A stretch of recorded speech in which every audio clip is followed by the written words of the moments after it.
the inherited Grin. Dr. Sarah Gabriel stared at her genetic test results in horror.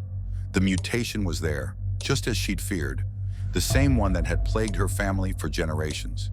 In medical school, she'd specialized in studying the rare hereditary condition that caused facial muscles to lock into a grotesque grin at the moment of death. But she never thought she'd find it in her own DNA. Her father, Robert, a renowned plastic surgeon, had died with that same terrifying smile 2 months ago. Before his death, he'd become obsessed with finding a cure, filling his private lab with experimental treatments and journals documenting the family curse. But what haunted Sarah most was his final warning. Keep away from your twin brother, Michael. The curse, it spreads between twins first. Sarah hadn't spoken to Michael in years, not since their bitter falling out over their mother's suspicious death. But when she learned he'd taken a job at their father's old clinic, she knew she had to warn him. The clinic was eerily quiet when she arrived after hours. In their father's old office, she found Michael hunched over their dad's research papers, his face illuminated by a computer screen. When he turned to her, Sarah's blood ran cold. Michael was already wearing that familiar, unnatural smile. "Too late, sister," he said, his grin widening impossibly. "I've improved Dad's work. The curse isn't meant to be cured, it's meant to be perfected." The syringe in his hand glinted as he stepped toward her. Sarah realized with horror that her brother hadn't just inherited the curse. He'd weaponized it. The last thing Sarah needed was her own scientific knowledge confirming her worst fears. That syringe likely contained a retroviral vector, something that could rewrite their already cursed genetics into something even worse. She backed away, her medical training warring with primal fear. "Michael, this isn't you. The condition affects neurotransmitter production before death. It's altering your thinking." "Oh, but it is me." Michael's voice had taken on a sing-song quality. "I finally understand what Father was too afraid to see. Every failed cure attempt actually created something beautiful. The samples he kept. I've been testing them, perfecting them. The smile doesn't have to wait until death anymore." Sarah's back hit the wall as Michael advanced. His face was a mask of scientific madness, their father's research twisted into something monstrous. "Think about it, sister dear. A legacy of eternal happiness. No more grief, no more pain, just the smile."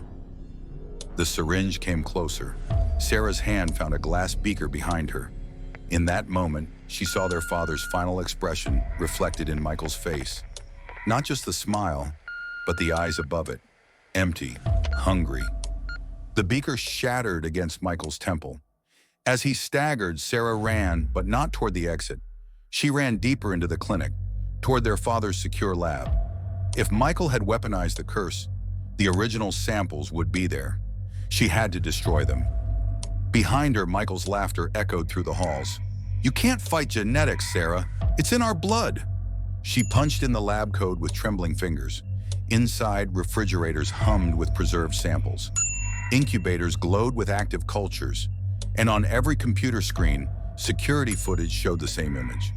Patients leaving the clinic over the past week, all wearing identical, unchanging smiles.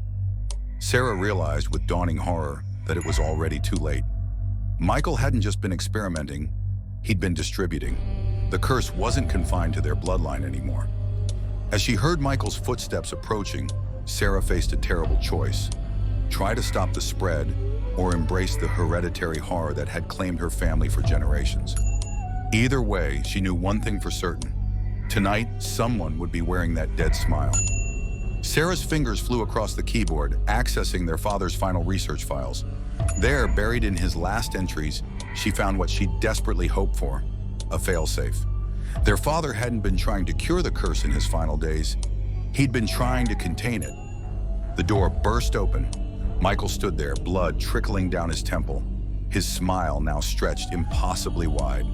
"Join us, Sarah. The whole world will smile soon." "Dad knew this might happen," Sarah said, backing toward the emergency shower in the corner. "He knew one of us might try to spread it. That's why he engineered a kill switch into the altered genes." Michael's smile flickered for the first time. "You're lying." Sarah pulled the shower chain, but instead of water, a fine mist filled the lab. Targeted genetic suppression. Everything you modified, everything you distributed, it's being undone. Michael lunged for her, syringe raised, but his movements were already becoming jerky, uncoordinated. The smile began to fade from his face, replaced by a rictus of rage. "What have you done?" "Choosing to end it," Sarah said, feeling the mist burn in her lungs.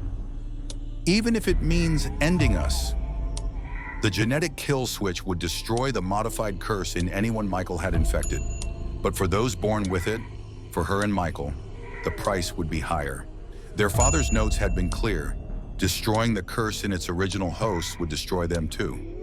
Michael collapsed first, his face finally, mercifully, relaxing in death. Sarah felt her own legs giving way as the mist did its work. As darkness crept in at the edges of her vision, she caught a glimpse of her reflection in the lab's glass cabinets. She was smiling, but this smile was different. Small, peaceful, genuine. Not the curse's grotesque grin, but something of her own choosing. Her last thought, as consciousness faded, was that sometimes the truest victory isn't in surviving, but in choosing how to leave.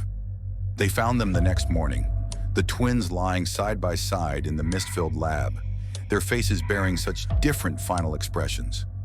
In the following weeks, as the infected patient's mysterious smiles faded naturally, investigators pieced together the story from the lab's records. They found two distinct legacies, one of a man who tried to spread a curse, and one of a woman who chose to end it. In the end, the Gabriel family's genetic curse died with its last heirs. But in the medical community, rumors persisted of backup samples, of other branches of the family tree, of smiles that didn't quite reach the eyes. After all, some legacies are written not just in history, but in blood. And sometimes in the darkest hospital rooms, on the coldest nights, they say you can still see it, that last terrifying grin waiting to be reborn.